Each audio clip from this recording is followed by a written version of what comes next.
Merchant of death is dead. దీని అర్థం ఏంటంటే ప్రజల చావుతో వ్యాపారం చేసిన బిజినెస్ మ్యాన్ చనిపోయాడని. ఇది 132 సంవత్సరాల క్రితం ఓ వ్యక్తి గురించి ఫ్రెంచ్ పత్రికలు రాసిన వార్త. అది కూడా ఆయన బతికొండగానే. ఆయనే ఆల్ఫ్రెడ్ నోబెల్. ఇలా చెప్తే ఈయన పేరు గుర్తించడం కష్టమేమో కానీ నోబెల్ బహుమతి గురించి తెలియని వాళ్ళు మాత్రం ఉండరు. అసలు ఈ ఆల్ఫ్రెడ్ నోబెల్ ఎవరు? ప్రజల చావుతో ఈయన నిజంగానే వ్యాపారం చేశారా? నోబెల్ ప్రైజ్ మీద ఉన్న విమర్శలు ఏంటి? ఇవన్నీ తెలుసుకోవాలనే కుతూహలం మీకు కలిగితే పదండి చూద్దాం. హాయ్, నా పేరు బాలా, కుతూహలశాల నుండి. ఈయన ఒక ఇంజనీరు, పరిశోధకుడు, బిజినెస్ మ్యాన్ కూడా.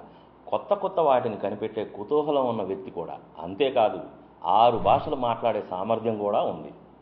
ఆయన అక్టోబర్ 21, 1833 స్వీడన్లోని స్టాక్హోమ్లో జన్మించాడు. ఆయనకు చిన్నప్పటి నుంచి సైన్స్ అంటే చాలా ఇష్టం. ఈ ఇష్టంతోనే ఎన్నో పరిశోధనలు చేసి synthetic rubber, leather, artificial silk ఇలాంటి వాటిని కనుగొని ప్రపంచానికి అందించాడు. ఈయన పేరు మీద 355 పేటెంట్లు కూడా ఉన్నాయి. అది 1850 పారిశ్రామిక విప్లవం నడుస్తున్న రోజులు. పెద్ద రాజ్యాలు, దేశాలు సహజ వనరుల కోసం ప్రపంచమంతా గాలిస్తున్న టైం. ఈ పారిశ్రామిక విప్లవం వల్ల ఒక దేశానికి ఇంకొక దేశానికి మధ్య ఆధిపత్య పోరు నడుస్తూ ఎప్పుడూ యుద్ధాలు జరుగుతూనే ఉండేవి. ఈ యుద్ధాల వల్లనే ఆయుధాలకు డిమాండ్ బాగా పెరిగిపోయింది. అప్పట్లో ఈ యుద్ధాలకు అవసరమైన ఆయుధాలను, పేలుడు పదార్థాలను ఈ ఆల్ఫ్రెడ్ నోబెల్ కుటుంబమే తయారు చేసేది.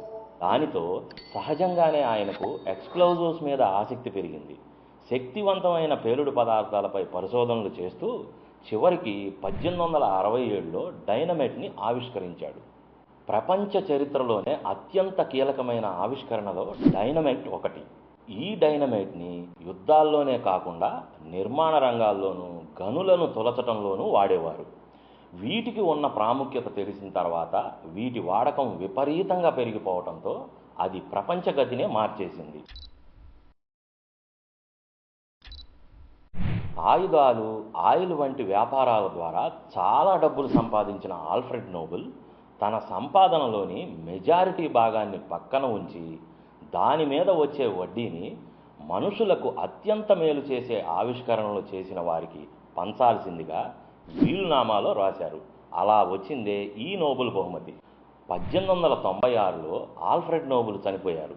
ఆయన చనిపోయిన తర్వాత అనేక చర్చలు, సంఘర్షణలు తర్వాత ఆయన 5వ వర్ధంతి నాటి నుండి అంటే డిసెంబర్ 10, 1901 తొలిసారి నోబెల్ ప్రైజ్ ప్రకటించారు. ఏప్రిల్ 15, 1888లో ఆల్ఫ్రెడ్ నోబెల్ సోదరుడు లుడ్విగ్ నోబెల్ ఫ్రాన్స్లో చనిపోయాడు. అయితే నాటి ఫ్రెంచ్ పత్రికల వాళ్ళు ఆల్ఫ్రెడ్ నోబెలే చనిపోయాడని పొరపాటుపడి ప్రజల చావుతో వ్యాపారం చేసిన బిజినెస్ మ్యాన్ చనిపోయాడని రాశాయి.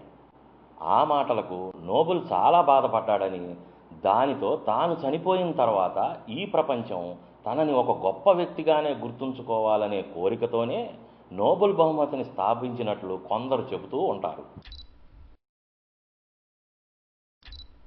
తన జీవితకాలం అంతా పేలుడు పదార్థాలని కనిపెట్టి వాటిని అమ్ముకొని అంతులేని లాభాలను సంపాదించాడని, అంతేకాక యుద్ధాలలో ఎంతోమంది చనిపోవటానికి పరోక్షంగా కారణమయ్యాడని విమర్శలు కూడా ఉన్నాయి.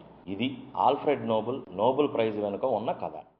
ఎన్నో ప్రయోగాలు చేసి మానవ జాతికి ఎన్నో ఉపయోగకరమైన ఆవిష్కరణలు చేసిన ఆల్ఫ్రెడ్ నోబెల్ని మీరెలా గుర్తిస్తున్నారు? ద మర్చెంట్ ఆఫ్ డెత్ గానా, లేక ఒక గొప్ప సైంటిస్ట్ గానా?